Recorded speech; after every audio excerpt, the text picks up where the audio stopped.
জনিতায় জয় গৌর, জয় শীতনাথ। বন্ধে শ্রীমদ রূপ গোস্বামী শরণম, বন্ধে শ্রীমদ রূপ গোস্বামী শরণম। গুরুবে গৌরচন্দ্রায় রাধিকায় স্তদালয়ে কৃষ্ণায় কৃষ্ণ ভক্তায় তদ্ভক্তায় নমো নমো। বন্ধে অহম শ্রী গুরু শ্রীযুত পদকমলম, শ্রী গুরুং বৈষ্ণবাংশ্চ শ্রীরূপং সহগ্রজাতং সহগণ রঘুনাথামনিতাম তম সজীবং সাদ্বৈত সাবধূতম পরিজন সহিতম শ্রীকৃষ্ণ চৈতন্য দেবং শ্রীরাধা কৃষ্ণ পাদান সহগণৈ ললিতা শ্রীবিশখান্বিতাংশ্চ। ওম জ্ঞানতিমিরান্ধস্য জ্ঞানাঞ্জন শলাকয়া চক্ষুরুন্মীলিতং যেন তস্मै শ্রী গুরুবে নমো। বাঞ্ছাকল্পতরুভ্যশ্চ কৃপা সিন্ধুভ্যেব চ পতিতানাং পাবনেভ্যো বৈষ্ণবেভ্যো নমো নমো। হে কৃষ্ণ করুণা সিন্ধু দীনবন্ধু জগৎপথে গোপেশ গোপিকা কান্ত রাধা কান্ত নমস্তুতে। তপ্ত কাঞ্চন গৌরাঙ্গী রাধে বৃন্দাবনেশ্বরী বৃষভানুসুতে দেবী প্রণমামি হরিপ্রিয়ে। ওম বৃন্দায় তুলসীদেব্যৈ প্রিয়ায় কেশবস্য কৃষ্ণ ভক্তি প্রদে দেবী সত্যবত্যৈ নমো নমঃ। লীলাচল নিবাসায় নিত্যায় পরমাত্মনে বলভদ্র সুভদ্রাভাম জগন্নাথায় নমো নমঃ। পঞ্চতত্ত্বাত্মকম কৃষ্ণ ভক্ত রূপস্বরূপম ভক্তাবতারম ভক্তাখ্যম নমামি ভক্ত শক্তিকম। জয় জয় শ্রীকৃষ্ণ চৈতন্য প্রভু নিত্যানন্দ, শ্রী অদ্বৈত গদাধর শ্রীবাস আদি গৌর ভক্ত বৃন্দ। ভজ হরে কৃষ্ণ কৃষ্ণ কৃষ্ণ হরে হরে, হরে রাম রাম রাম হরে হরে। হরে কৃষ্ণ কৃষ্ণ কৃষ্ণ হরে হরে, হরে রাম রাম রাম হরে হরে। পরম করুণ বরুণালয় সর্বাবতার সার শিরোমণি আমার রূপ গোস্বামীর প্রাণধন শ্রী শ্রী রাধা গোবিন্দের মিলিত তনু নদিয়া বিহারী শ্রী শ্রী গৌর হরির অশেষ অনুকম্পায় প্রেমদাতা নিত্যানন্দ প্রভুর বিশেষ করুণায় সনাতন গোস্বামীর প্রাণধন শ্রী শ্রী রাধা মদন মোহনের অহেতুক কৃপায় আজ আমি ধর্ম ও জ্ঞানের সন্ধানের গ্রুপে আপনাদের সম্মুখে যৎকিঞ্চিত হরিকথা নিয়ে উপস্থিত হয়েছি। প্রথমেই প্রণতি নিবেদন করছি এহেন ধর্মীয় গ্রুপ যার দ্বারা পরমেশ্বর ভগবান সৃষ্টি করেছেন, সেই রিতেশ দেবনাথের শ্রীচরণ পাদপদ্মে দাদাশ্রী চরণ পাদপদ্মে বৈষ্ণবীয় দণ্ডবোধ প্রণতি নিবেদন করি। প্রণতি নিবেদন করছি গ্রুপের অন্য সকল যারা সদস্যবৃন্দ আছেন তাদের সকলেরই শ্রীচরণ পাদপদ্মে বৈষ্ণবীয় দণ্ডবোধ প্রণতি নিবেদন করছি।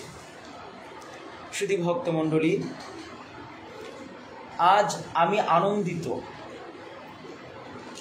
আনন্দিত এই কারণে, যেখানে আমাদের হিন্দু ধর্মটা আজ অধঃপতনের দিকে ছুটে যাচ্ছে, সেই সময়ে ধর্ম ও জ্ঞানের সন্ধান গ্রুপটি আমাদের সনাতন ধর্মের জন্য এবং সনাতন ধর্মের অনেক অনেক তরুণদের জন্য একটা আদর্শ হিসেবে দাঁড়িয়ে আছে।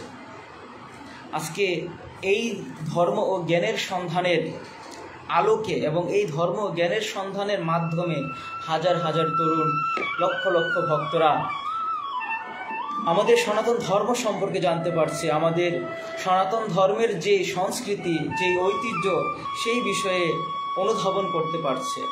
আর এত সকল কিছু যা হচ্ছে তা কেবলমাত্র এই ধর্ম ও জ্ঞানের সন্ধানের যারা অক্লান্ত পরিশ্রম করে আজকের এই জায়গায় নিয়ে এসেছেন তাদের জন্য। তো তাদের সকলের শ্রীচরণে কোনো দণ্ডবোধ প্রণতি নিবেদন করছি। শুধু ভক্তমণ্ডলী, আমরা সবাই জানি আজ একটা বিশেষ তিথি, আজ চিরাদধি দণ্ড মহোৎসব। আজ থেকে প্রায় 550 বছর পূর্বে সেই নিতাই চাঁদের কৃপা হয়েছিল রঘুনাথ দাসের প্রতি, রঘুনাথ দাস গোস্বামীর প্রতি।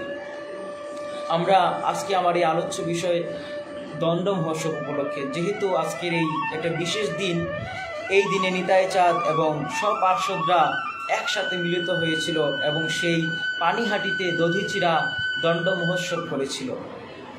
তো আলোচনায় যাওয়ার পূর্বে আমি আমার পরমারাধ্য শ্রী গুরু মহারাজের শ্রীচরণ পাদপদ্মে দণ্ডবোধ প্রণতি নিবেদন করছি এবং শ্রী গুরু কৃপায় আপনাদের সম্মুখে যৎকিঞ্চিৎ কৃষ্ণ কথা বলার প্রয়াস করছি। এতে আমার অনেক ভুল ত্রুটি হবে, আপনারা সবাই ক্ষমাসুলভ দৃষ্টিতে দেখবেন। রাধে রাধে। জয়নিতায় যারা উপস্থিত আছেন সকলেরই চরণে দণ্ডবোধ প্রণতি। তো ভক্তমণ্ডলী, প্রেমভক্তির মহারাজ শ্রীল নরোত্তম দাস ঠাকুর মহাশয় উনি একটা পয়ারে লিখেছিলেন, সংসার বিষয়া নলে দিবা নিশি হিয়া জলে জুড়াইতে নাহিক উপায়, ব্রজেন্দ্র নন্দন যেই শচীসুত হল সেই বলরাম হইল নিতাই। তো নরোত্তম দাস ঠাকুর বলছেন এই সংসারটা হচ্ছে দুঃখ, বিষ এবং অনলের সমষ্টি। এখন কাউকে যদি অনলে পুড়িয়ে দেওয়া হয়, আগুন যদি কারো শরীরে লাগিয়ে দেওয়া হয়, তার একটা বিশেষ যন্ত্রণা আছে এবং সেই সাথে যদি তাকে বিষ খাইয়ে দেওয়া হয় তাহলে সেই যন্ত্রণাটা কিন্তু আরও প্রবল হয়ে ওঠে। তো মহাজনগণ বলছেন, শাস্ত্র বলছেন সংসারটা হচ্ছে এই বিষ এবং অনলের সমষ্টি। আমাদের শ্রীমদ্ ভগবদ্ গীতায় শ্রী ভগবান নিজ মুখে বলছেন যে সংসারটা কীরকম। ভগবান গীতার 12 অধ্যায় ভক্তিযুগে ভগবান নিজ মুখে বলছেন, যেতু সর্বাণি কর্মাণি মহিষণ্যেশ মৎপরা অনন্যেন এব যুগেন মাম ধ্যান্ত পাশতে তেষাম অহম সমর্ধূর্তা মৃত্যু সংসার সাগরাত ভবামি নচিরাত পার্থ মহি অবেশিত চেত সামনে। গীতায় ভগবান বলছেন এই সংসারটা হচ্ছে মৃত্যুময় সংসার সাগর। তো এই মৃত্যুময় সংসার সাগর থেকে পরিত্রাণ পেতে হলে কি করতে হবে? যেহেতু সর্বাণী কর্মাণী সন্ন্যাসী মৎপরা, ভগবান বলছেন সর্বকর্ম আমাদের সমর্পণ করতে হবে। যদি কেউ সর্বকর্ম আমাদের সমর্পণ করে মত পরায়ণ হয়ে আমার ভজনা করে, তাহলে আমি তাকে এই মৃত্যুময় সংসার সাগর থেকে উদ্ধার করি। জয় রাধে। তো এই দুঃখময় সংসার সাগর সবাই কিন্তু উপলব্ধি করতে পারে না। সবাই এই দুঃখময় সংসারে বাস করলেও কারো আবার মনে হয় যে এটা দুঃখময় সংসার সাগর নয়, এটা হচ্ছে সুখময় এবং আনন্দময়। কিন্তু প্রকৃত অর্থে এই সংসারটা হচ্ছে কেবলই দুঃখময়। এই সংসারে যারা আছে তাদেরকে অবশ্যই ত্রিতাপ দুঃখ যন্ত্রণা ভোগ করতে হবে, আধ্যাত্মিক, আদি দৈবিক এবং আদি ভৌতিক। এই 3 প্রকার দুঃখ আমাদের ভুগতেই হবে। আর যারা এই 3 প্রকার দুঃখ থেকে নিস্তার পেতে চান পরিত্রাণ পেতে চান, তাহলে একমাত্র সম্বল হচ্ছে নিতাই পদকমল। নরোত্তম দাস ঠাকুর মহাশয় বলছেন, নিতাই পদ কমল কোটি চন্দ্র সুশীতল, যে ছায়ায় জগত জোড়ায়। নিতাই চরণ হচ্ছে কোটি চন্দ্র সুশীতল করার মতো একটা স্থান। সেই চরণে যদি আপনি নিজেকে সমর্পণ করেন, তাহলে আপনার এই হৃদয়ে যে ত্রিতাপ দুঃখ যন্ত্রণা আছে, সেই ত্রিতাপ দুঃখ যন্ত্রণা নিমিষেই দূর হয়ে যাবে কেবলমাত্র নিতাই চরণ আশ্রয়ে। তো রঘুনাথ দাস গোস্বামী কিন্তু সেই ত্রিতাপ দুঃখ থেকে পরিত্রাণ পেতে সেই নিতাই চরণে আশ্রিত হয়েছে। কিন্তু তার পূর্বে আরও অনেক অনেক ঘটনা আছে, আমরা পরিশেষে বলার চেষ্টা করব।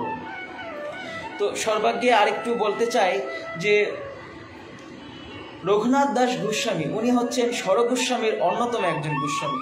আমরা জানি যে আমাদের 6 জন গোস্বামী, শ্রীরূপ শ্রী সনাতন ভট্ট রঘুনাথ, শ্রীজীব গোপাল ভট্ট দাস রঘুনাথ। এই 6 গোসাই করি চরণবন্ধন, যা হইতে বিঘ্ননাশ অভিষ্ট করুন। কিন্তু শাস্ত্রে কিন্তু আরো 2 জন গোস্বামীর নাম উল্লেখ আছে, সর্বোপরি 8 গোস্বামী। সেই 2 জন গোস্বামী হচ্ছেন লোকনাথ গোস্বামী এবং ভূগর্ভ গোস্বামী। তো স্বরগোস্বামীর মধ্যে অন্যতম হচ্ছেন শ্রীল রঘুনাথ দাস গোস্বামী। তো রঘুনাথ দাস গোস্বামী পাদের জন্ম 1498 খ্রিস্টাব্দে হুগলি জেলায় আদি সপ্তগ্রামে। তো উনি যখন জন্মগ্রহণ করেছিলেন, ওনার যে পরিবারে জন্মগ্রহণ করেছিলেন সেই পরিবারটা অত্যন্ত সমৃদ্ধশালী পরিবার ছিল।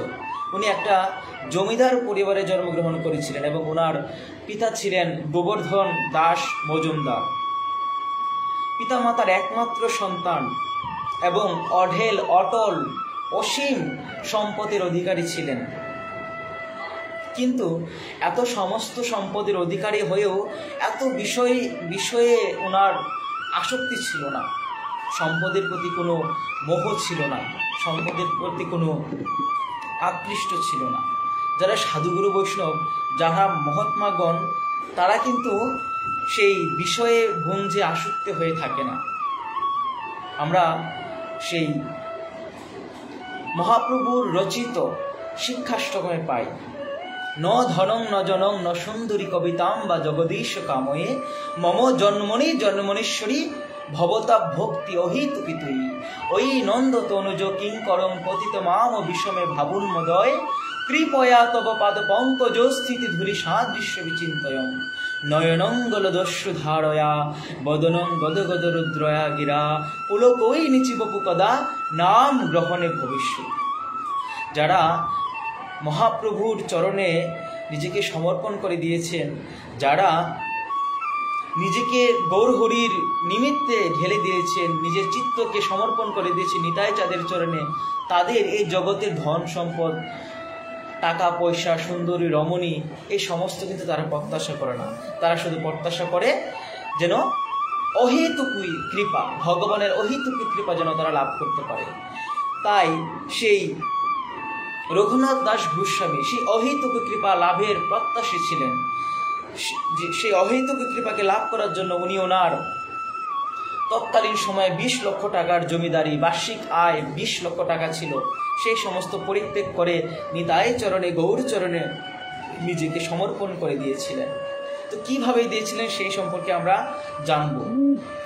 তো যারা উত্তম ব্যক্তি আছে, যারা উত্তম চরিত্রের অধিকারী কিংবা যারা উত্তম ব্যক্তি, তারা কখনো তাদের স্বভাব পরিবর্তন করে না। আমাদের স্বভাব কি? শাস্ত্র বলছেন জীবের স্বরূপ হয় নিত্য কৃষ্ণ দাস। আমাদের স্বভাব হচ্ছে, আমাদের স্বরূপ হচ্ছে আমরা ভগবানের নিত্য দাস, কিঙ্কর, ভগবানের ভৃত্য। চৈতন্য চরিতামৃতে বলছেন, একলা ঈশ্বর কৃষ্ণ আর সব ভৃত্য, যারে জইছে না চায় সে তৈছে করে নিত্য। ঈশ্বর একজন এবং বাকি সবাই হচ্ছে ভৃত্য, যারে জইছে না চায় সে তৈছে করে নিত্য। তো আমরা হচ্ছে ভগবানের কিঙ্কর। তো ভগবানকে পাওয়াই হচ্ছে আমাদের একমাত্র উদ্দেশ্য। জীবনের একমাত্র লক্ষ্য, আর এটাই হচ্ছে আমাদের স্বভাব। আর যারা উত্তম চরিত্রের অধিকারী তারা কিন্তু কখনোই তাদের স্বভাব পরিবর্তন করে না। যারা অধম তারা অনেক অনেক সময় দেখা যায় নিজের স্বধর্ম পরিত্যাগ করে নেয়। আমরা আজকাল বর্তমান সময়ে দেখতে পাচ্ছি অনেকেই স্বধর্ম পরিত্যাগ করে। এটা এখন একটা ট্রেডিশন হয়ে দাঁড়িয়েছে। সনাতন ধর্ম নিজ ধর্মকে পরিত্যাগ করে অন্য ধর্মের আশ্রয় গ্রহণ করে। কিন্তু শাস্ত্র কি বলছেন? শ্রীমদ্ ভগবদ্ গীতায় 3য় অধ্যায়ে ভগবান বলছেন, স্বধর্ম নিধনং শ্রেয় পরধর্ম ভয়াবহ। আমরা যারা স্বধর্ম পরিত্যাগ করে অন্য ধর্ম গ্রহণ করছি সেটা কিন্তু প্রচুর ভয়াবহ। শাস্ত্র বলছেন এর থেকে ভয়াবহ কার্য আর হয় না। এবং আমরা বাস্তবেও দেখতে পাচ্ছি, আমার নিজের চোখে দেখা, আমাদের বাংলাদেশ কৃষ্ণ অনুরাগী জাগ্রত যুবক সংঘের একজন সদস্য সেন্টু রঞ্জন কর, উনি এই বিষয়ে খুব কাজ করছেন এবং উনি আমার বেশ কয়েকটা ঘটনা আমাকে জানিয়েছেন। তো ওই ঘটনার আলোকে আমি বলছি যে যারা নিজের ধর্ম পরিত্যাগ করে অন্য ধর্মকে আশ্রয় করে তাদের ভবিষ্যৎ কিন্তু খুবই কষ্টদায়ক, এবং সেটা এত কষ্টদায়ক যেটা মুখের ভাষায় বলা যায় না। তাই শাস্ত্র বলছেন স্বধর্ম নিধনং শ্রেয় পরধর্ম ভয়াবহ। তো যাই হোক, তো আমাদের উচিত আমরা যেন স্বধর্ম ত্যাগ না করি।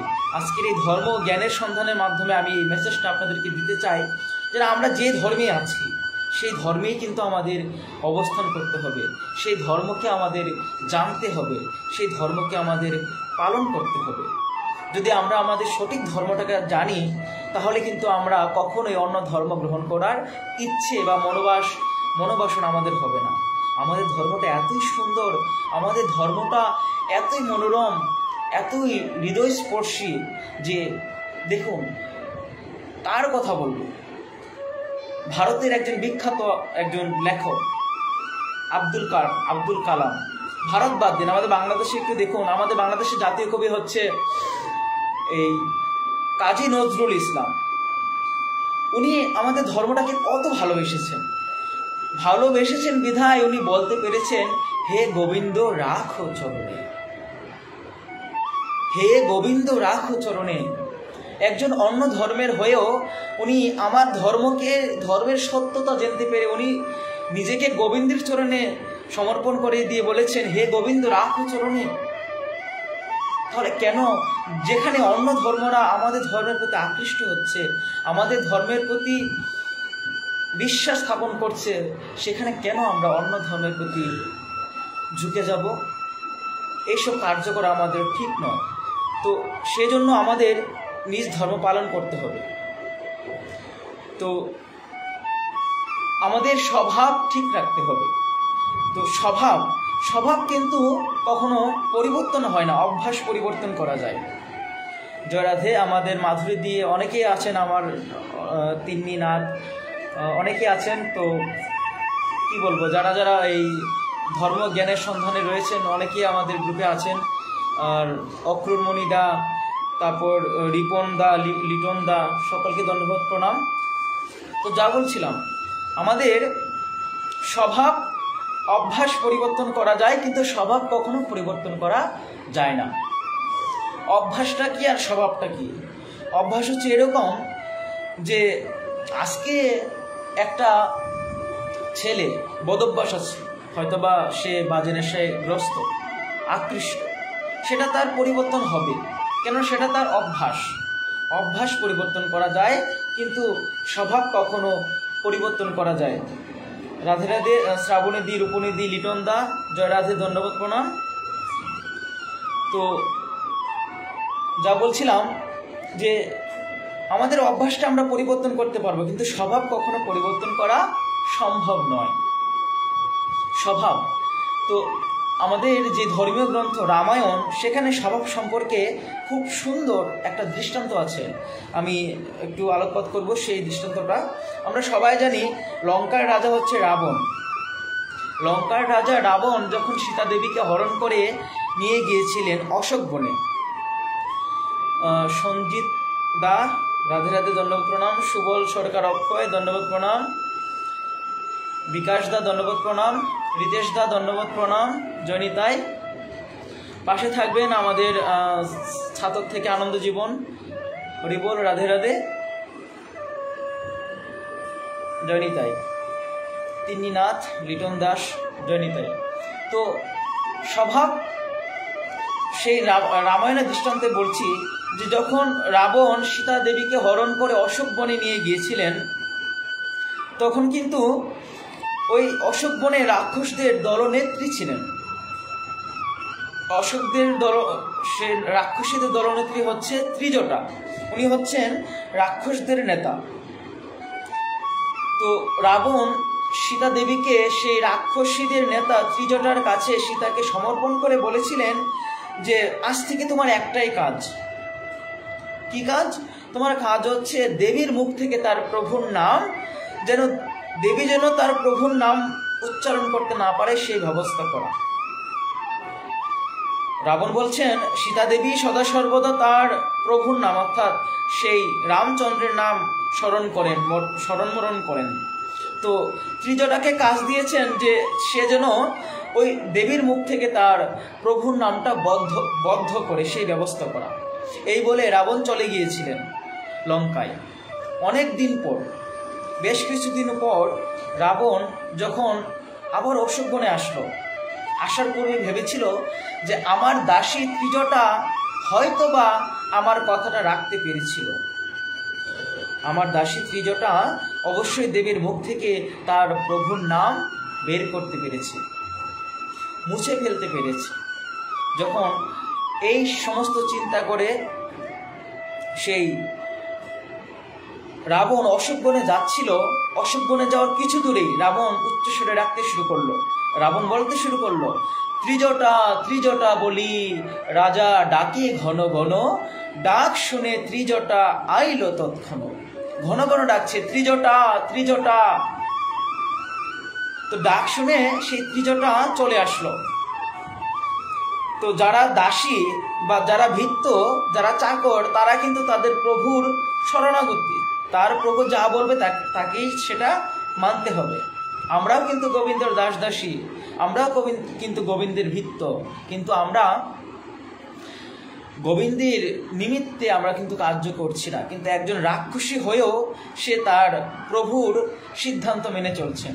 যখন রাবণ ডাক দিল ত্রিজটাকে, ত্রিজটা দৌড়ে চলে আসলো এবং রাজাকে দণ্ডবোধ প্রণতি নিবেদন করে বলছেন, আপনার কি আদেশ? তখন সেই ত্রিজটাকে বলছেন, তোমাকে যে একটা কাজ দিয়েছিলাম, রাবণ বলছেন তোমাকে যে একটা কাজ দিয়েছিলাম সেই কাজটা তুমি কতদূর করেছ? তখন ত্রিজটা সেই রাবণের প্রতি নতশিরে বলছেন যে প্রভু, আপনি যে কাজটা দিয়েছিলেন সেটা আমি ঠিক করতে পারিনি। তখন সেই রাবণ রাগান্বিত হয়ে বলছেন, তোমাকে আমি বিশ্বাস করে কাজটা দিয়েছি, তুমি করতে পারোনি, কেন করতে পারোনি? তখন ত্রিজটা একটা কথা বলেছিলেন যে হে রাজা, মানুষের অভ্যাস পরিবর্তন করা যায় কিন্তু স্বভাব কখনো পরিবর্তন করা যায় না। অভ্যাস পরিবর্তন করা যায় কিন্তু স্বভাব কখনো পরিবর্তন করা যায় না। তখন রাজা বললেন কিভাবে? তখন ত্রিজটা বলতে শুরু করলেন। ত্রিজটা তখন বললেন রাজা সেই রাবণকে, দগ্ধং দগ্ধং পুনরূপী পুনরম, কাঞ্চনং কান্তবর্ণম, ভর্ষং ভর্ষং পুনরূপী পুনরম, চন্দনং শোভিতবর্ধনম, খণ্ডং খণ্ডং পুনরূপী পুনরম, সাধুকমিষ্কুদণ্ডম, প্রাণতেগি প্রকৃতি ন জায়তে উত্তমম। ত্রিজটা বলছেন দগ্ধং দগ্ধং পুনরূপী পুনরম, কাঞ্চনম, কাঞ্চন মানে স্বর্ণ। স্বর্ণের স্বভাব কিংবা স্বর্ণের ধর্ম কি? স্বর্ণের স্বভাব হচ্ছে তার উজ্জ্বলতা, উজ্জ্বলতাই স্বর্ণের স্বভাব। এখন তাই বলে যদি কেউ ভাবে যে ওরে স্বর্ণ, তোর তো খুব অহংকার, তোর উজ্জ্বলতার জন্য আজ তোকে আমি আগুনে এমন পোড়াবো যে তোকে আমি ছাই করে দেব। এখন সেই স্বর্ণকে যতই আগুনে পোড়ানো হোক না কেন, স্বর্ণ কি ছাই হয়? হয় না। স্বর্ণকে যতই আগুনে পোড়ানো হয় স্বর্ণ তত আরো উজ্জ্বল হয়ে যায়, কেননা সেটা তার স্বভাব, উজ্জ্বলতা তার স্বভাব, সে স্বভাব সে কখনো পরিবর্তন করে না, করবেও না। তারপর বলছেন ঘর্ষং ঘর্ষং পুনরূপী পুনরম চন্দনং শোভিত বর্ধনম। চন্দন কাষ্ঠ, গোবিন্দের পূজার ষোড়শ উপাচারের মধ্যে একটা উপাচার হচ্ছে চন্দন কাষ্ঠ। তো ওই চন্দনের স্বভাব হচ্ছে সুগন্ধ বিতরণ করা, সুগন্ধি বিতরণ করা হচ্ছে চন্দনের স্বভাব। এখন তাই বলে কেউ যদি ভাবে যে ওরে চন্দন, তোর তো খুব অহংকার, তোর ওই সুগন্ধির জন্য আজ তোকে আমি এমন ঘষা ঘষবো তোর শরীর থেকে আমি দুর্গন্ধ বের করে দেব, পারবে? কেউ পারবে না। কেননা চন্দনকে যতই ঘষা হবে, যতই মার্জন করা হবে, চন্দনের শরীর থেকে ততই সুগন্ধ বেরিয়ে আসবে, কেননা সেটা তার স্বভাব। তারপর বলছেন খণ্ডং খণ্ডং পুনরূপী পুনরূপ সাধু কবিষ্ক দণ্ডম। ইস্ক মানে আগ, চিনি তৈরির প্রধান উপাদান। তো কেউ যদি ভাবে যে ওরে আগ, তোর তো খুব অহংকার, তোর মিষ্টতার জন্য আজ তোকে আমি এমন কুচি কুচি করে কাটবো যে তোর মিষ্টতা থেকে আমি তোকে তেতো করে ফেলবো, পারবেন? পারা যাবে না, কেননা সেটা তার স্বভাব। আগকে যতই কুচি কুচি করে কাটা হোক না কেন, যতই কুচি কুচি করে কাটবেন খেতে ততই মিষ্ট হবে। তো পরিশেষে বলছেন প্রাণতে কি প্রকৃতি প্রকৃতি ন জায়তে উত্তমাম। উত্তম ব্যক্তির প্রাণ চলে যাবে কিন্তু সে তার ধর্ম পরিত্যাগ করবে না, সে তার স্বভাব কখনো পরিবর্তন করবে না। তাই শ্রীল রঘুনাথ দাস গোস্বামীও তার স্বভাব পরিবর্তন করেনি। অঢেল অটল ধন সম্পত্তির মাঝে থেকেও সে গৌর চরণ ছাড়া অন্য কিছুই চিন্তা করেনি, গৌর চরণকে নিজেকে সমর্পণ করে দিয়েছে। তো রঘুনাথ দাস গোস্বামী কিভাবে গৌরের সান্নিধ্যে এলো?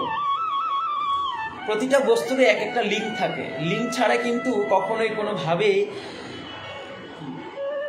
মানে নির্দিষ্ট জায়গায় পৌঁছানো যায় না। আজকে যে জ্ঞান, ধর্ম জ্ঞানের সন্ধান গ্রুপের আমি যদি লিঙ্কের মাধ্যমে না আসতাম, বা কেউ যদি আমাকে এই ধর্ম জ্ঞানের সন্ধান গ্রুপে আমাকে যদি কেউ ইনভাইট না করতো, তাহলে কিন্তু আমি আজকে আপনাদের সম্মুখে বসে কৃষ্ণ কথা আস্বাদন করতে পারতাম না। একটা মাধ্যমের প্রয়োজন হয়। তো ভগবানকে পাওয়ার জন্য মাধ্যমের প্রয়োজন হয়, আর ভগবানকে পাওয়ার জন্য মাধ্যম হচ্ছে একমাত্র শ্রী গুরুদেব।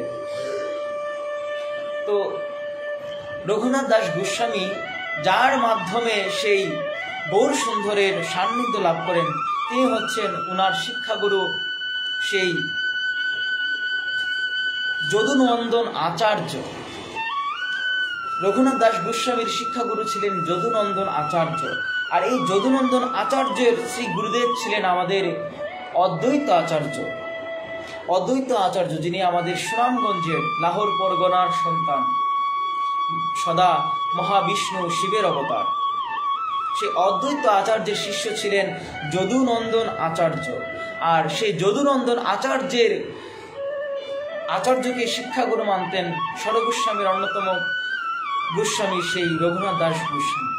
তো যদুনন্দন গোস্বামীর সন্নিকটে কিন্তু আবার নামাচার্য হরিদাস ঠাকুর আসতেন। যদুনন্দন আচার্যের গৃহে প্রায়শই সেই আমাদের হরিদাস ঠাকুর, নামাচার্য হরিদাস ঠাকুর আসতেন। তো রঘুনাথ দাস গোস্বামী সেই যদুনন্দনের গৃহে বসে সেই হরিদাসের কাছ থেকে গৌর কথা, কৃষ্ণ কথা আস্বাদন করতেন। এভাবেই তার গৌরের প্রতি, সেই মহাপ্রভুর প্রতি তার ভালোবাসা জন্মে গিয়েছিল। তো মহাপ্রভুকে দেখার জন্য, মহাপ্রভুর চরণ স্পর্শ করার জন্য উনি ব্যাকুল হয়ে গেছেন, উনি উন্মাদের মতো হয়ে গিয়েছেন। ওনার যেই পিতার যেই জমিদারি ছিল, সেই জমিদারিতে তার কখনো মনোনিবেশ ছিল না, তার মনটা কেবলমাত্র গৌরের চরণে সর্বদা রহিত ছিল। তো শ্রীমন মহাপ্রভুর সাথে প্রথম সেই রঘুনাথ দাস গোস্বামীর সাক্ষাৎ হয় অদ্বৈত আচার্যের গৃহে। আমরা জানি যে শ্রীমন মহাপ্রভু সন্ন্যাস গ্রহণ করেছিলেন 24 বছর বয়সে। 24 বছর বয়সে শ্রীমন মহাপ্রভু সন্ন্যাস গ্রহণ করেছিলেন। আর সন্ন্যাস গ্রহণ করার পরপরই ওনার হৃদয়ে সদা সর্বদা রাধারানীর চিন্তা, কৃষ্ণ চিন্তা, তাই তিনি সেই শ্রীধাম বৃন্দাবনে এবং রাধাকুণ্ডে যাওয়ার জন্য সদা সর্বদা অস্থির হয়ে থাকতেন। কিন্তু মায়ের কারণে উনি যেতে পারতেন না, কেননা মা কখনো তাকে আদেশ করেনি যে আমাকে ফেলে তুমি বৃন্দাবনে চলে যাও।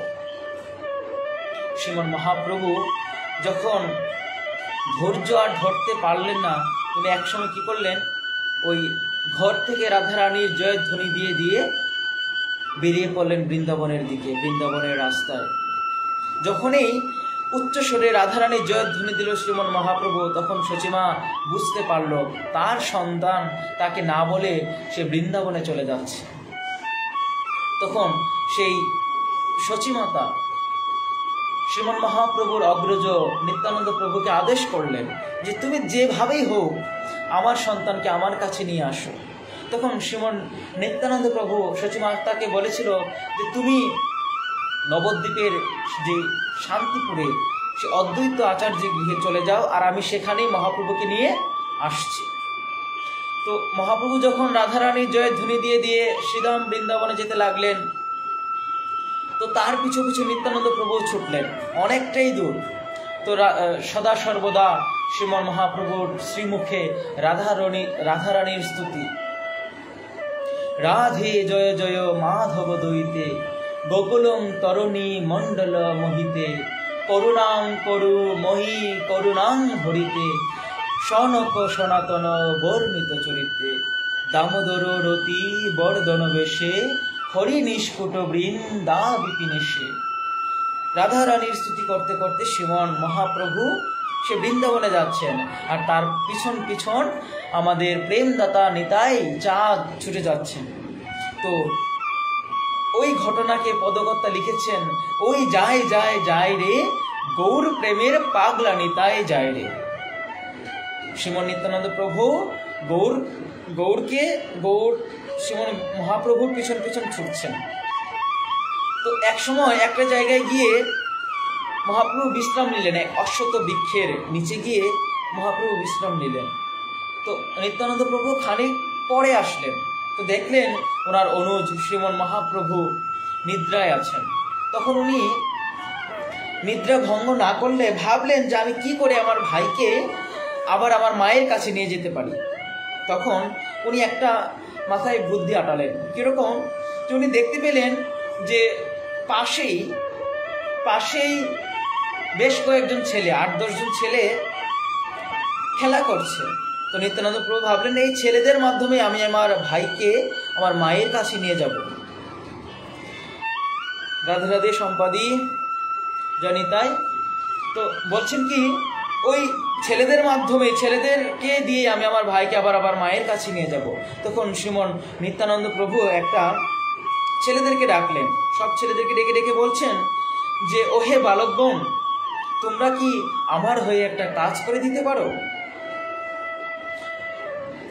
তখন বালকরা জিজ্ঞেস করলো যে কি কাজ, আপনি যদি কি কাজ বলুন, আমরা অবশ্যই করে দেব। তখন শ্রীমন নিত্যানন্দ প্রভু বললেন যে কাজটা হচ্ছে ওই যে অদূরে এক সন্ন্যাসীকে দেখতে পাচ্ছ, সেই সন্ন্যাসী যখন ঘুম থেকে উঠবে তখন তোমরা শুধু একটা কথাই বলবে যে ব্রজধাম তার, বলছে তোমরা একটা মিথ্যা কথা বলবে। যখনই শ্রীমন নিত্যানন্দ প্রভুর মুখ থেকে শুনলো মিথ্যা কথা, সবাই অবাক হয়ে গেল এবং একে অপরের কাছে বলতে শুরু করলো, দেখতে তো সন্ন্যাসীর মতো মনে হয়, কিন্তু উনি কি জানেন না মিথ্যা বলা মহাপাপ? তখন ওই বালকদের মধ্যে জনিতায় মহানম্রত চক্রবর্তী দাদা, ধন্যবাদ, প্রণাম। তো সেই একজন বালক শ্রীমন নিত্যানন্দ প্রভুকে বলছেন যে ওহে সন্ন্যাসী, তুমি কি জানো না মিথ্যা বলা মহাপাপ? আরেকজন বলছেন, পাশ থেকে আরেক বালক বলছেন, হ্যাঁ হ্যাঁ, আমার ঠাকুমা বলেছে যে আমার মিথ্যা বলা মহাপাপ। এভাবে সব বালকরাই বলছেন যে না, আমরা মিথ্যা কথা বলবো না, কেননা মিথ্যা বলা মহাপাপ। তখন নিত্যানন্দ প্রভু বললেন যে দেখো, কিছু কিছু মিথ্যা কথা আছে যেগুলো বললে পাপ হয় না, কিছু কিছু মিথ্যা কথা আছে যেগুলো বললে পাপ হয় না। ধর্মকে আঁকড়ে ধরে যে মিথ্যা কথা, ধর্ম রক্ষার জন্য যে মিথ্যা কথা, সেই মিথ্যা কথা বললে পাপ হয় না। কিন্তু তারপরেও সেই বালকরা কোনোভাবেই রাজি হচ্ছে না সে মিথ্যা কথা বলার জন্য। তো পরিশেষে নিত্যানন্দ প্রভু একটু লোভ দেখালেন। আজকালকার জীবেরা, মানুষেরা যদি লোভে না হয়, যদি লোভে না পড়ে, তাহলে কিন্তু কোনো কার্য করতে চায় না। জয়পতাকা স্বামী গুরু মহারাজ উনি একটা প্রবচনে একটা জায়গায় বলেছিলেন যে আমাদেরকে লোভী হতে হবে, কৃষ্ণ প্রেমের লোভী, নিতাই চাঁদের করুণার লোভী, গৌর সুন্দরের কৃপার লোভী। যদি আমরা কৃষ্ণ কৃপা পাওয়ার লোভী হই, তাহলেই আমরা কৃষ্ণকে পেতে পারবো। জয় রাধে পিনাক, জয় নিতাই, রূপশ্রী দি, জয় নিতাই। তো বলছেন যে আচ্ছা শুনো, তোমরা যদি আমার হয়ে একটা মিথ্যা কথা বলো, তাহলে বিনিময়ে তোমরা যা চাইবে আমি তোমাদেরকে তাই দেব। বলছেন একটা মিথ্যা কথা বললে বিনিময়ে যা চাইবো আমি তোমাদেরকে তাই দেব। তখন সবাই যখনই বললো একটা মিথ্যা কথা বললে যা চাইবো তাই দেবো, তখন সবাই দুই হাত উপরে তুলে বলছে যে আমি মিথ্যা কথা বলবো, আমি মিথ্যা কথা বলবো, আমি মিথ্যা কথা বলবো। তখন মিথ্যা কথা কে বলবো সেটার কম্পিটিশন হয়ে গেল। তখন তাদের মধ্যে একজন বলছেন যে আচ্ছা, মিথ্যা কথা যে বলবো, মিথ্যা কথাটা কি? তখন সেই নিত্যানন্দ প্রভু বললেন যে মিথ্যা কথাটা হচ্ছে ওই যে অদূরে সন্ন্যাসী শুয়ে আছে, সেই সন্ন্যাসী যখন ঘুম থেকে উঠবে, যদি তোমাদেরকে জিজ্ঞাসা করে যে ব্রজধাম কোন দিকে, তখন তুমি তার ঠিক উল্টো রাস্তাটা দেখিয়ে দিবে। তখন অনেকেই বলতে শুরু করলো যে এটা কোনো মিথ্যা কথা হলো? ঠিক আছে, এটা তো আমরা আঙুলের ইশারা দিয়েই বলতে পারবো যে ব্রজধাম ওই দিকে। যখন কিছুক্ষণ পূর্বে শ্রীমন মহাপ্রভুর নিদ্রা ভাঙল, তখন কোনো সেই বালকদেরকে জিজ্ঞাসা করলো যে ওহে বালকগণ, তোমরা কি জানো ব্রজধাম কোন দিকে? রাধার প্রেমে মাতরা হয়ে শ্রীমন মহাপ্রভু বালকদেরকে জিজ্ঞাসা করলেন ব্রজধাম কোন দিকে? তখন নিত্যানন্দ প্রভুর শিখিয়ে দেওয়ার কথা, অর্থাৎ যেদিকে ব্রজধাম না যেদিকে ব্রজধাম সেই দিকে না দেখিয়ে বালকরা ঠিক উল্টো রাস্তাটা দেখিয়ে বলছেন যে ব্রজধাম ওই দিকে। মহাপ্রভু বালকদের কথায় পুনরায় আবার যেই রাস্তা দিয়ে এসেছিল সেই রাস্তা দিয়ে আবার গমন করছে। তো তার পিছু পিছু নিত্যানন্দ প্রভু ছুটছেন। তখন বালকরা বলছেন যে ওহে সন্ন্যাসী, তুমি যে বলেছিলে মিথ্যা কথা বললে আমরা যা চাইবো তুমি আমাদেরকে তাই দেবে, কই তুমি তো চলে যাচ্ছ, আমাদেরকে তো কিছু দিয়ে যাচ্ছ না। তখন নিত্যানন্দ প্রভু বললেন যে হ্যাঁ ঠিক আছে, বলো তোমরা কি চাও। তখন এই যে কিছুটা সময় পেয়েছিল, সেই সময়ে অনেকেই ভেবে নিয়েছিল যে আমি এই মিথ্যা কথাটা বলবো, এই জিনিসটা চাইব। রাধে রাধে, কৃষ্ণদা, জনিতাই। তো বলছেন যে আমি, ওই বালকদের মধ্যে একজন বলছেন যে প্রভু আমাকে এই আশীর্বাদ করুন যেন আমি কখনোই যেন আমার ধন সম্পত্তির অভাব না হয়, আমি যেন সদা সর্বদা ধন সম্পত্তিতে থাকতে পারি। নিত্যানন্দ প্রভু বললেন তথাস্তু।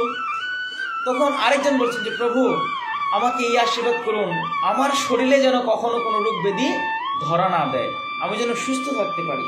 নিত্যানন্দ প্রভু বললেন তথাস্তু। এইভাবে অনেকজন, কেউ খাবার চেয়েছে যে আমার কখনো খাবার অভাব না হয়, কেউ সুন্দরী রমণী চেয়েছে, কেউ টাকা পয়সা চেয়েছে। নিত্যানন্দ প্রভু বলেন তথাস্তু, তোমরা যে যা চেয়েছো সবাই তাই পাবে। কিন্তু অদূরে একটি বালক দাঁড়িয়ে আছে, সে এখনো কিছু চায়নি। নিত্যানন্দ প্রভু তখন সে বালকের কাছে গিয়ে জিজ্ঞেস করলো যে সবাই তো অনেক কিছু চেয়েছে, তুমি একটা কিছু চাও। তখন সে বালকটা গম্ভীর হয়ে বলছেন যে আমি যা চাইবো আপনি কি আমায় তাই দেবেন? নিত্যানন্দ প্রভু কিছুটা বিস্মিত হয়ে গেলেন এবং বলছেন যে হ্যাঁ তুমি যা চাইবে আমি তোমাকে তাই দেব। তো বালক আবার বলছে সন্ন্যাসী, সাধু, আমি যা চাইবো তুমি কি আমায় তাই দেবে? নিত্যানন্দ প্রভু কিছুটা বিস্ময় হয়ে গেল, ভাবছেন এমন কি জিনিস চাইবে যে জিনিস আমি দিতে পারবো না। বলছেন যে হ্যাঁ তুমি যা চাইবে আমি তোমাকে তাই দেব, সত্য প্রতিজ্ঞা করে বলো। নিত্যানন্দ প্রভু সত্য প্রতিজ্ঞা করে বললেন তুমি যা চাইবে আমি তোমাকে তাই দেব। শুধু ভক্তমণ্ডলী, সেই ক্ষুদ্র বালক, সেই ছোট বালক সেই সময় নিত্যানন্দ প্রভুর কাছে যা চেয়েছিল, আমাদের উচিত সমস্ত সাধুগুরু বৈষ্ণবদের কাছ থেকে সেই জিনিসটা চাওয়া, সেই বস্তুটা আকাঙ্ক্ষা করা। তখন সেই ছোট বালক সেই শ্রীমন নিত্যানন্দ প্রভুর দু চরণ জড়িয়ে ধরে বলছেন যে এবার দেখাও হে গৌর চরণ, এবার দেখাও হে গৌর চরণ, আমি এই জীবনে চাই না আর অন্য কোনো ধন, এবার দেখাও হে গৌর চরণ। বালকের প্রতি গৌর সুন্দরের প্রতি বালকের এই ভাবাবিষ্ট দেখে শ্রীমন নিত্যানন্দ প্রভু বলছেন, তুমি অবশ্যই গৌর সুন্দরকে পাবে অন্তিমে। তো দেখুন, ওই স্থানে অনেক 10-12 জন বালক ছিল, তার মধ্যে একজন গৌরচরণ প্রার্থনা করেছে, বাকি সবাই বিষয় ভোগ লাভ করার জন্য সেই নিত্যানন্দ প্রভুর কাছে চেয়েছে। তো আমরাও সেরকম, আমরা সুযোগ পেয়েও কিন্তু গৌরচরণ লাভ করি না, গৌরচরণ পাওয়ার প্রত্যাশা করি না। কিন্তু আমাদের উচিত সদা সর্বদা সাধুগুরু বৈষ্ণবদের সন্নিকটে গৌরচরণ লাভ করা, গৌরচরণ কিভাবে লাভ করবা সেই সন্নিধ্যে জানা, সেই সম্পদ আহরণ করা। যাই হোক, যখন নিত্যানন্দ প্রভু সেই গৌর সুন্দরকে নিয়ে আসলেন সেই অদ্বৈত আচার্যের আঙিনায়, সেই সময় তখন অদ্বৈত আচার্য তার স্নেহাভাজন রঘুনাথ দাস গোস্বামীকে খবর দিলেন যে আমার শ্রীগৃহে সেই সুবর্ণ প্রেমের অবতার গৌর সুন্দর এসেছেন, তুমি আসো রঘুনাথ, তুমি আসো। তখন রঘুনাথ দাস গোস্বামী মা বাবার আদেশ নিয়ে সেই কয়েকজন পাহারাদার সমেত সেই সময় শান্তিপুরে অদ্বৈত আচার্যের গৃহে এসেছিলেন সেই শ্রীমন মহাপ্রভুকে দর্শন করার জন্য। কিন্তু এত ভিড় ছিল সেই সময়, মহাপ্রভুকে দেখেন, একেই তো কলিযুগ পাবন অবতার এবং নবনব সন্ন্যাস গ্রহণ করেছিলেন, চতুর্দিক থেকে অহরহ লোকজন, অহরহ ভক্তগণ সে অদ্বৈত আচার্যের আঙিনায় ভিড় করেছিল। এত ভিড়ের মধ্যে রঘুনাথ দাস গোস্বামী সেই মহাপ্রভুর সন্নিকটে যেতেই পারছিল না।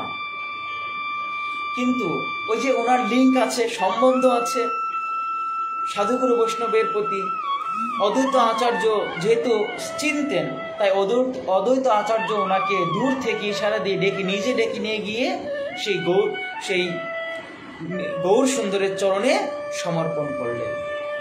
তো সেই সময়ে প্রথম রঘুনাথ দাস গোস্বামীর গৌর সুন্দরের কাছে সাথে প্রথম সাক্ষাৎ। এবং ওই অদ্বৈত আচার্যের গৃহে যতদিন ছিল শ্রীমন গৌর সুন্দর, ঠিক ততদিনও সেই রঘুনাথ দাস গোস্বামীও ছিলেন। এবং সেই সময় সদা সর্বদা কৃষ্ণ প্রসাদ, মহাপ্রভুর প্রসাদ তিনি আস্বাদন করেছেন, মহাপ্রভুর সেবায় নিজেকে উৎসর্গ করেছেন। যখন মহাপ্রভু সেখান থেকে চলে গেলেন, ঠিক তার পশ্চাতে সেই রঘুনাথ দাস গোস্বামীও তার বাড়িতে চলে আসলেন। রঘুনাথ দাস গোস্বামী বাড়িতে চলে আসলেন ঠিকই, কিন্তু সঙ্গে নিয়ে আসলেন গৌর সুন্দরের অপ্রাকৃত কৃপা, অপ্রাকৃত অনুভব, যে অনুভবের কারণে, যে কৃপার কারণে উনি ওনার বাহ্যজ্ঞান হারিয়ে ফেলেছিলেন। উনি সদা সর্বদা গৌরের চিন্তা করতেন, কিভাবে উনি গৌরকে পাবেন, হা গৌর বলে চিৎকার করতেন, আর্তনাদ করতেন। পাড়া প্রতিবেশীরা, আত্মীয় স্বজনরা বলতে শুরু করলো, রঘুনাথ দাস গোস্বামী পাগল হয়ে গিয়েছে, বাতুল হয়ে গিয়েছে, সে গৌরাঙ্গের বাতুল হয়ে গিয়েছে, গৌরাঙ্গ নামে পাগল হয়ে গিয়েছে, তাকে অচিরেই বিয়ে দেওয়া হোক। তখন সকলের সম্মতিক্রমে সে রঘুনাথ দাস গোস্বামীকে বিবাহ দেওয়া হয়েছিল।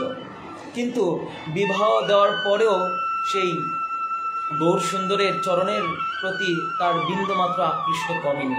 যত বেশি সে দিন যাচ্ছে, ঠিক তত বেশি গৌর সুন্দরের প্রতি আকৃষ্ট হচ্ছেন সেই রঘুনাথ দাস গোস্বামী। আরেকবার যখন সেই শ্রীমন মহাপ্রভু সে অদ্বৈত আচার্যের গৃহে গেলেন, আবারও সে অদ্বৈত আচার্য রঘুনাথ দাস গোস্বামীকে খবর করলেন, এবং রঘুনাথ দাস গোস্বামী পুনরায় আবার আসলেন গৌর সুন্দরের দর্শন করার জন্য। যখন গৌর সুন্দরকে দর্শন করার জন্য, তখন গৌর সুন্দরের কাছে উনি সমর্পণ করলেন যে আমি সংসার করতে চাই না, আমি আপনার চরণ লাভের প্রত্যাশা করি। তখন গৌর সুন্দর তাকে কটাক্ষ করে বলেছিলেন, সুবর্ণ প্রেমের অবতার গৌর সুন্দর তাকে কটাক্ষ করে বলেছিলেন, মহাপ্রভু বলেছিলেন, স্থির হইয়া গড়ে যাহ না হো বাতুল, ক্রমে ক্রমে পায় লোক ভব সিন্ধুকুল, মর্কট বৈরাগ্য না করো লোক দেখাইয়া, যথাযোগ্য বিষয় বঞ্ঝ অনাসক্ত হইয়া, অন্তরে নিষ্ঠা করো বাহ্য লোক ব্যবহার, অচিরিত কৃষ্ণ তোমায় করিবেন উদ্ধার। যখন পিতার অঢেল সম্পত্তি অপ্সরার মতো সুন্দরী রমণী ফেলে গৌর সুন্দরের চরণে চলে এসেছিলেন, তখন গৌর সুন্দর সেই রঘুনাথ দাস গোস্বামীকে কটাক্ষ করে বলেছিলেন, মর্কট বৈরাগ্য না দেখাইয়া লোক দেখাইয়া। বানররা দেখবেন যে নিজেকে এমনভাবে দেখায় যে তার কোনো ঘর নেই, তার কোনো স্ত্রী নেই, কিন্তু সে সদা সর্বদাই কিন্তু সেই মোহমায়ে মত্ত থাকে। তো মহাপ্রভু বলছেন, মর্কট বৈরাগ্য না দেখায়ও লোক দেখায়া, যথাযোগ্য বিষয় ভুঞ্জ অনাসক্ত হইয়া। মহাপ্রভু বলছেন বিষয়কে ভজতে হবে, কিন্তু বিষয়ের প্রতি আসক্ত হলে চলবে না, অনাসক্ত হয়ে বিষয়কে ভজতে হবে। অন্তরে নিষ্ঠা করো বাহ্য লোক ব্যবহার। অন্তরে যদি নিষ্ঠা থাকে তাহলে আর অন্য কোনো কিছুর প্রয়োজন হয় না। তাহলে কি হয়? অচিরেতে কৃষ্ণ তোমায় করিবেন উদ্ধার। মহাপ্রভু বলে দিলেন, অন্তর নিষ্ঠা করো বাহ্য লোক ব্যবহার, অচিরেতে কৃষ্ণ তোমায় করিবেন উদ্ধার। সেই মহাপ্রভুর বাণী ধারণ করে সেই রঘুনাথ দাস গোস্বামী আবারও গৃহে চলে আসলেন। সেই সময় বাবা মা তো অবাক যে তার ছেলে আর বাতুলতা করে না, তার ছেলে আর গৌর গৌর বলে চিৎকার করে না, তার ছেলে এখন সংসারে মনোযোগী হয়েছে, তার ছেলে এখন তার বাবার জমিদারি দেখাশোনাতে মনোযোগী হয়েছে। মা বাবা অনেক খুশি। কিন্তু যতই দিন যায় সেই রঘুনাথ দাস গোস্বামী নিজের মনকে আর স্থির করতে পারে না। রঘুনাথ দাস গোস্বামী নিজের মনের ভিতরে গৌর সুন্দরের চিন্তা করে সদা সর্বদা। তো উনি এক সময় কি করলেন, চিন্তা করলেন যে উনি এই ঘর থেকে পালিয়ে যাবেন, এই সংসার ছেড়ে উনি চলে যাবেন। কিন্তু উনি বেশ কয়েকবার চেষ্টাও করেছিলেন, কিন্তু তার বাবা তাকে পাহারাদার দিয়ে রাখতেন, সেজন্য তিনি আর যেতে পারেননি। তাকে সংসারই করতে হয়েছিল। তো বারংবার যখন এমনটা হয় তখন সেই রঘুনাথ দাস গোস্বামীর মা বলেছিল সেই রঘুনাথ দাস গোস্বামীর পিতা গোবর্ধন দাস মজুমদারকে, যে আমার ছেলেকে বেঁধে রাখো, বেঁধে না রাখলে সে আমাকে ছেড়ে আমার এই ধন সম্পদ ছেড়ে সে চলে যাবে। কিন্তু সেই সময় পিতা গোবর্ধন দাস মজুমদার সেই রঘুনাথ দাস গোস্বামীকে বাঁধতেছেন, আর উনি বলছেন, সেই গোবর্ধন দাস মজুমদার বলছেন, ইন্দ্র সম ঐশ্বর্য আর স্ত্রী অপ্সরা সম, এসব বান্ধিত না রাখিল যার মন, দড়ির বন্ধনে তারে রাখিব কেমতে, জন্মদাতা পিতা নারে পারব্ধ খণ্ডাইতে, চৈতন্য চন্দ্রের কৃপা হইয়াছে ইহারে, চৈতন্য প্রভুর বাতুল কে রাখিতে পারে। সেই রঘুনাথ দাস গোস্বামীর পিতা গোবর্ধন দাস মজুমদার বলছেন যে যার ইন্দ্রসম ঐশ্বর্য এবং স্ত্রী অপ্সরা সম, এইসবে যাকে বাঁধতে পারছে না তাকে আর রুজ্জ দিয়ে দড়ি দিয়ে কি করে বাঁধবে। বলছেন চৈতন্য চন্দ্রের কৃপা হইয়াছে ইহারে, অর্থাৎ সেই রঘুনাথ দাস গোস্বামীর প্রতি শ্রীমন গৌর সুন্দরের কৃপা হয়েছে, তাই চৈতন্য প্রভুর বাতুল কে রাখিতে পারে। বলছেন চৈতন্য প্রভুর বাতুল কিংবা পাগল বাঁধিবার স্বাদ এই জগতে কারো নেই। ঠিকই একদিন সেই রঘুনাথ দাস গোস্বামী তার নিজ আঙিনা ছেড়ে গৃহ ছেড়ে চলে গিয়েছেন। কিন্তু উনি মনে মনে ভাবছেন যে এতদিন আমি গৌর সুন্দরের সান্নিধ্য লাভ করেছি, কিন্তু গৌর সুন্দরের কৃপা লাভ করতে পারি নাই, হয়তো বা কিছু একটা কারণ রয়েছে। তখন বলছেন যে সে কারণটা কি। তখন উনি উপলব্ধি করতে পারলেন যে গৌর সুন্দরের অগ্রজ যে নিতাই চাঁদ, আমি তো নিতাই চাঁদকে ভজি নাই, আমাকে নিতাই চাঁদের সান্নিধ্যে যেতে হবে। তখন নিতাই চাঁদ অবস্থান করেছিলেন সেই পানিহাটিতে রাঘব ভবনে। তো শাস্ত্রে বলছেন মহাপ্রভু কোন কোন জায়গায় থাকেন। মহাপ্রভু থাকেন শচীর রন্ধনে। শচীমা যখন রান্না করবেন সেই সময় মহাপ্রভু সেই স্থানে উপস্থিত থাকবেন। আর বলছেন শ্রীবাস আঙ্গিনায়, সেই শ্রীবাস অঙ্গনে শ্রীমন মহাপ্রভু অবস্থান করেন। আর নিত্যানন্দ প্রভুর কীর্তনে, নিত্যানন্দ প্রভু যখন কীর্তন করেন সেই সময় সেই শ্রীমন মহাপ্রভু সেই স্থানে অবস্থান করেন। আর হচ্ছে রাঘব ভবনে, রাঘব ভবনে সদা সর্বদা সেই নিত্যানন্দ প্রভু এবং গৌর সুন্দরের অবস্থান। তো সেই রাঘব ভবনে শ্রীমন নিত্যানন্দ প্রভু ছিলেন। তো রঘুনাথ দাস গোস্বামী কি করলেন, সেই পানিহাটিতে রাঘব ভবনে নিত্যানন্দ প্রভুর দর্শন করার জন্য ছুটে আসলেন। দূর থেকে সেই রঘুনাথ দাস গোস্বামী নিত্যানন্দ প্রভুকে দেখলেন। উনি ওনার পার্শ্বগণদেরকে নিয়ে, ভক্তগণদেরকে নিয়ে বসে হরিকথা আস্বাদন করছিলেন। দূর থেকে সেই নিত্যানন্দ প্রভুকে দেখে মনে হচ্ছিল যে অসংখ্য সূর্যের ন্যায় জ্যোতি।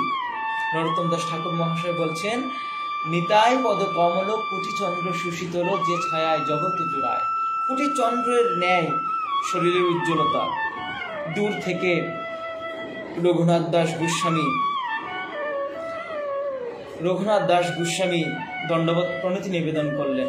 তখন রঘুনাথ দাস গোস্বামীর কে সেই শ্রীমন নিত্যানন্দ প্রভু দেখে বলছেন যে দূরে কেন, তুমি আমার কাছে আসো।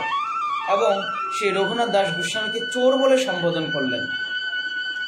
চোর বলে সম্বোধন করেন। একটু ভাবুন, যিনি এত এত ধন সম্পত্তির মালিক, এত এত টাকার মালিক, এত এত ঐশ্বর্যের মালিক, তাকে কি করছেন, চোর বলে আখ্যা করেছেন। কিন্তু উনি কি চুরি করেছেন? শাস্ত্র বলছেন শ্রীমন মহাপ্রভু হচ্ছেন নিত্যানন্দ প্রভুর সম্পদ। চোর কখন বলা হয়? যখন একজন আরেকজনের সম্পদ হরণ করে নিয়ে যায়, তখন তাকে চোর বলে সম্বোধন করা হয়। তো নিত্যানন্দ প্রভুর সম্পদ হচ্ছেন গৌর সুন্দর। নিত্যানন্দ প্রভুকে না বলে রঘুনাথ দাস গোস্বামী গৌর সুন্দরের কৃপা পেতে চেয়েছিল। তাই সেই রঘুনাথ দাস গোস্বামীকে নিত্যানন্দ প্রভু বললেন যে তুমি একজন চোর, কেন আমাকে না বলে তুমি আমার সম্পদ হরণ করতে নিতে চেয়েছ, তাই তোমাকে আমি দণ্ড দেব। দণ্ড মানে শাস্তি, জয়নিতাই, দণ্ড দেব। তো আপাতত এই শব্দটা যখন আমরা শুনলাম যে দণ্ড মহোৎসব, দণ্ড তো শাস্তি, আর শাস্তি তো কখনো সুখকর হয় না, শাস্তি সদা সর্বদা দুঃখময়। আজ পর্যন্ত যারা যারা শাস্তি পেয়েছে তারা কি আর সুখ পেয়েছে? শাস্তি, দণ্ডটা কিন্তু দুঃখময়। কিন্তু নিত্যানন্দ প্রভু বলছেন আজকে আমি তোমাকে দণ্ড দেব। দেখুন, এই দণ্ড হচ্ছে নিত্যানন্দ প্রভুর একটা বিশেষ কৃপা। সেই ভগবান যেরকম কংসকে দণ্ড দিয়েছিলেন, সেই পুতনাকে দণ্ড দিয়েছিলেন, অগাসুর বগাসুরকে দণ্ড দিয়েছিলেন, দণ্ড দিয়ে কি করেছেন? দণ্ডস্বরূপ কৃপা দিয়ে সেই ভগবান তাদেরকে সেই বৈকুণ্ঠ ধামে পৌঁছে দিয়েছেন। তো নিত্যানন্দ প্রভু বলছেন আজ তোমাকে আমি দণ্ড দেব। দণ্ড দিয়ে যেন গৌর সুন্দরের চরণে সেই রঘুনাথ দাসকে নিয়ে যাবে। তো দণ্ডটা কি হবে? দণ্ডটা হবে এরকম যে উপস্থিত সকল বৈষ্ণবদেরকে, সাধুদেরকে তোমাকে চিরা, দই, দুধ, চিনি, কলা এগুলো ভোজন করাতে হবে। তো এই কথা শুনে রঘুনাথ দাস গোস্বামী খুবই আনন্দিত হলেন যে আমি আজকে সমবেত বৈষ্ণবদেরকে চিরা, দধি, প্রসাদ খাওয়াবো। যেহেতু ওনার টাকা পয়সার অভাব ছিল না এবং তার পিতার সম্পত্তির একমাত্র অধিকারী তিনিই ছিলেন, তাই উনি কি করলেন, পুনরায় বাড়িতে ফিরে গিয়ে সেই প্রয়োজনীয় যত সমস্ত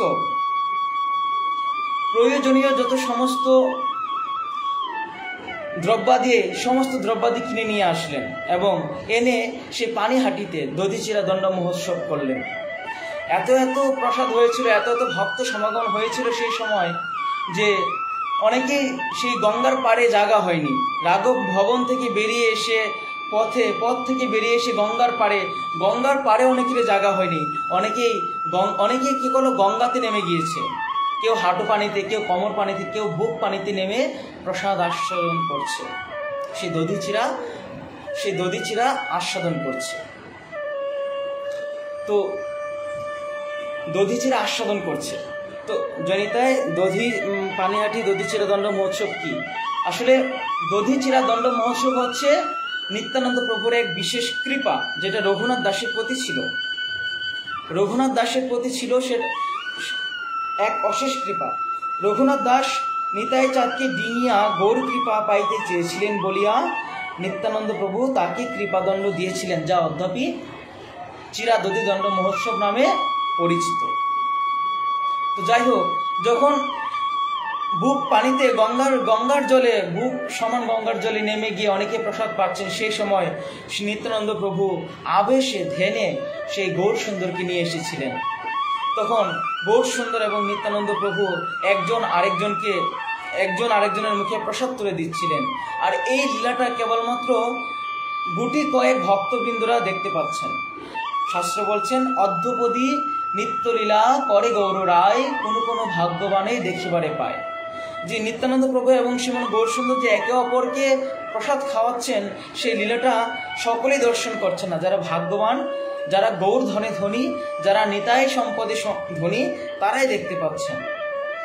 তো পরিশেষে যখন সকলেরই প্রসাদ পাওয়া শেষ হলো, তখন নিত্যানন্দ প্রভু সেই রঘুনাথ দাসকে কৃপা করলেন এবং বললেন যে আজ হতে গৌর সুন্দর তোমার, আমি আমার গৌর সুন্দরকে তোমাকে দিয়ে দিলাম। তো এইভাবে সেই রঘুনাথ দাস গোস্বামী চিরাদধি অর্পণের মাধ্যমে, সাধুগুরু বৈষ্ণবদেরকে চিরাদধি প্রসাদ হিসেবে খাওয়ানোর মাধ্যমে সেই গৌর সুন্দরকে লাভ করতে পেরেছিলেন কেবলমাত্র নিত্যানন্দ প্রভুর কৃপায়। তো এই সমস্ত মহাজনগণের এই সমস্ত লীলা কিন্তু আমাদের শিক্ষা দেয়, যে মহাজনগণের এই সমস্ত লীলা আমাদের শিক্ষা দেয় কীরকম, যে আমরাও কিন্তু আমাদের বিষয় যে সমস্ত আছে, বিষয় ভাব, সেই সমস্ত বিষয় ভাবকে দূরে ঠেলে গৌর চিন্তা করতে হবে, গৌর ভজন করতে হবে। নরোত্তম দাস ঠাকুর মহাশয় বলছেন, গৃহে বা বনেতে থাকো, হা গৌরাঙ্গ বলে ডাকো, নরোত্তম মাগে তার সঙ্গ। যে ব্যক্তি গৃহে কিংবা বনে থেকে গৌর সুন্দরকে ডাকে, সেই সমস্ত ভক্তের কাঙাল থাকে নরোত্তম দাস ঠাকুর মহাশয়। তো আমরাও যেন সেই গৌরকে ভজতে পারি, কর্মস্থলে কিংবা কর্মস্থলের বাহিরে, যে যেখানেই থাকে না কেন, সেই স্থানে থেকে যেন গৌর সুন্দরকে ভজনা করি, সেই নিতাই চাঁদকে ভজনা করি, সেই অনাদির আদি গোবিন্দ, সেই নন্দের নন্দন ভগবান শ্রীকৃষ্ণের ভজনা করি। আমরা যদি তাদের ভজনা করি, তাহলে অবশ্যই আমরা এই দুঃখময় সংসার সাগর থেকে পরিত্রাণ পাব। যদি আমাদের এই দুঃখময় সংসার সাগর থেকে পরিত্রাণ পেতে চাই, তাহলে অবশ্যই সাধুগুরু বৈষ্ণবের কৃপা পেতে হবে। সাধুগুরু বৈষ্ণবের কৃপা ব্যতীত কখনো কৃষ্ণচরণ, গৌরচরণ, রাধারানীর চরণ, নিতাই চরণ লাভ করা যায় না। আর তাদের চরণ যতক্ষণ না পর্যন্ত আমরা লাভ করতে পারবো, ততক্ষণ পর্যন্ত আমাদের এই জন্ম মৃত্যু চক্রাকারে আমাদেরকে পরিভ্রমণ করতেই হবে। তাই আমরা সকলেই সেই সাধুগুরু বৈষ্ণবদের সেবা করব, সেই গৌরচরণ স্মরণ করব, নিতাই চরণ স্মরণ করব। এইগুলোর মাধ্যমে আমরা আমাদের নিজস্ব যে ভজন বৃক্ষ আছে, সেই বৃক্ষটাকে বড় করে তুলব, তাহলে আমাদের কৃষ্ণ ভক্তি উজ্জ্বল হবে। জয়নিতাই আরেকটি কথা বলছি, যে আমরা জানি যে আমাদের ধর্ম হচ্ছে সনাতন ধর্ম, যা চিরন্তন, যা ছিল, আছে এবং থাকবে। তো আমাদের সকলের উচিত আমাদের নিজ নিজ ধর্মকে জানার, নিজ নিজ ধর্মকে নিয়ে আলোচনা করার, নিজ নিজ ধর্ম সম্পর্কে জ্ঞান আহরণ করার। তো ধর্ম জ্ঞানের সন্ধান যে গ্রুপটি, এটা কিন্তু আমাদের সুযোগ করে দিয়েছে আমাদের ধর্মটাকে আরেকটু জানার, ধর্ম সম্পর্কে আরেকটু জ্ঞান লাভ করার, ধর্ম সম্পর্কে জানার এবং আরেকটু জ্ঞান লাভ করার। তো আমি পুনরায় সেই ধর্ম এবং জ্ঞানের সন্ধানের সকল অ্যাডমিন এবং সকল সদস্যদের চরণে দণ্ডবোধ প্রণতি নিবেদন করছি এবং অনুরোধ করছি যে আমরা সবাই যেন এই গ্রুপের সান্নিধ্যে থাকি এবং এই গ্রুপের যেন সান্নিধ্যে থেকে আমরা গৌর সম্পর্কে, কৃষ্ণ সম্পর্কে, আমাদের ধর্ম সম্পর্কে জানতে পারি। আমরা জানি যে আজকে হচ্ছে তৃতীয় দিবস ধর্ম জ্ঞানের সম্বন্ধের বর্ষপতি উপলক্ষের। এর আগে অনেক এই হরিকথা হয়েছে, গৌর সুন্দরের লীলামৃত পাঠ হয়েছে, পরমেশ্বর ভগবান শ্রীকৃষ্ণের মুখ নিঃসৃত বাণী শ্রীমদ্ ভগবদ্ গীতার আলোকে পাঠ হয়েছে, চৈতন্য চরিতামৃতের আলোকে পাঠ হয়েছে, কিংবা সেই ভগবানের দিব্য লীলা ভাগবতম গ্রন্থ সম্পর্কে আলোচনা হয়েছে।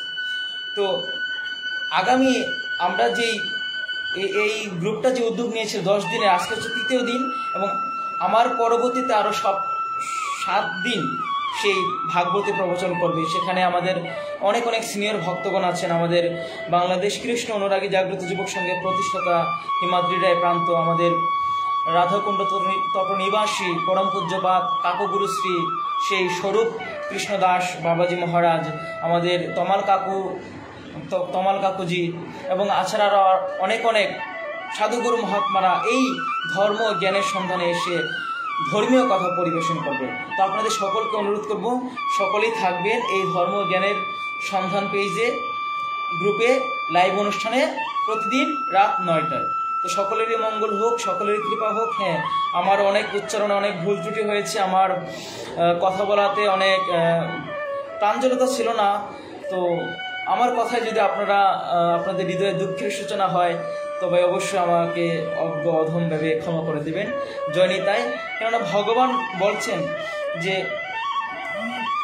ভগবানের কথা সেই পরিবেশন করতে পারে যার প্রতি ভগবানের কৃপা হয়েছে। আমার প্রতি এখনো ভগবানের কৃপা হয়নি। আমি আপনাদের সাধুগুরু চরণের বন্দনা করছি, সদা সর্বদাই করি, যেন আপনাদের চরণ বন্দন হলে সেই ভগবানের করুণা হবে। আর ভগবানের করুণা হলে ভগবানের সম্পর্কিত যে সমস্ত গ্রন্থ, সেই সমস্ত গ্রন্থের উচ্চারণগুলো সঠিক হবে।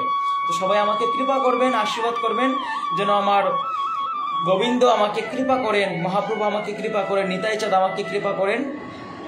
তাহলে অবশ্যই আগামীতে আমি আমার উচ্চারণগুলো, আমার ভাষাগুলো অবশ্যই সুন্দর করে উপস্থাপন করার চেষ্টা করব। আর আমার কথায় দয়া করে কেউ দুঃখ পাবেন না। তো যদিও বলেছেন একটি ভজন করার জন্য, কিন্তু আপনারা সবাই জানেন, আমার যারা পরিচিত আছেন, আমি ভজন টজন তেমন একটা করি না। তো অবশ্যই হবে আগামী কোনো একটা লাইভে। তো সেই প্রার্থনায় আজকের মতো এখানেই বিশ্রাম। জয় নিতাই। আর আরেকটা কথা না বললেই নয়, যে সঙ্গ আমাদের করতে হবে, সঙ্গ আমাদের করতে হবে, এবং সেই সঙ্গটা হতে হবে সৎ সঙ্গ। সেই সঙ্গটা হতে হবে কৃষ্ণ ভক্ত সঙ্গ। সৎসঙ্গ এবং কৃষ্ণ ভক্ত সঙ্গ করতে হবে, সাধু সঙ্গ করতে হবে। কেননা সঙ্গগুণে লোহা জ্বলে আসে। আপনি কথায় বলে, যে যার সঙ্গ করে সে তার বর্ণ ধরে। আমরা যদি অসৎসঙ্গ করি তাহলে আমাদের সেই নরকগামী হতে হবে। আর আমরা যদি সৎসঙ্গ করি তাহলে আমরা ভগবত ধামে পৌঁছতে পারব। তাই মহাজনগণ শিক্ষা দিয়েছেন, সঙ্গ করো, যেন সেই সঙ্গটা হয় সৎসঙ্গ। আর আমি নিশ্চিত এবং আমি বিশ্বাস করি, এই ধর্ম ও জ্ঞানের সন্ধানটা হচ্ছে একটা সৎসঙ্গ এবং একটা ধর্মীয় সঙ্গ। আমরা যদি এই সঙ্গের পাশে থাকি কিংবা এই গ্রুপের পাশে থাকি, তবে অবশ্যই আমাদের গতিটা হবে ধর্মের দিকে, আমাদের অগ্রগতি হবে ধর্মের প্রতি। আমরা আমাদের ধর্ম সম্পর্কে জানতে পারবো, আমরা আমাদের ধর্ম সম্পর্কে জ্ঞান লাভ করতে পারবো। তো সদা সর্বদাই যেন আমাদের ধর্মের প্রতি মতি থাকে, ধর্মের প্রতি সবাই যেন আকৃষ্ট হয়, এই প্রার্থনায় আমি এখানেই বিশ্রাম নিচ্ছি। আর আজকে আমি যে আলোচনাটা করেছি সেটা হচ্ছে স্বপার্শ্বদ শ্রী গৌরাঙ্গর সেই একটা গ্রন্থ থেকে। তো অসাধারণ একটা গ্রন্থ, সেখানে শ্রীমন মহাপ্রভুর এবং পার্শ্বদগণের বিভিন্ন চরিত্র রয়েছে। তো যাই হোক, আর সকলেই ভালো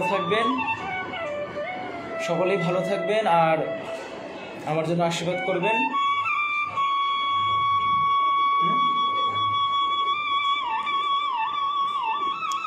জয় রাধে।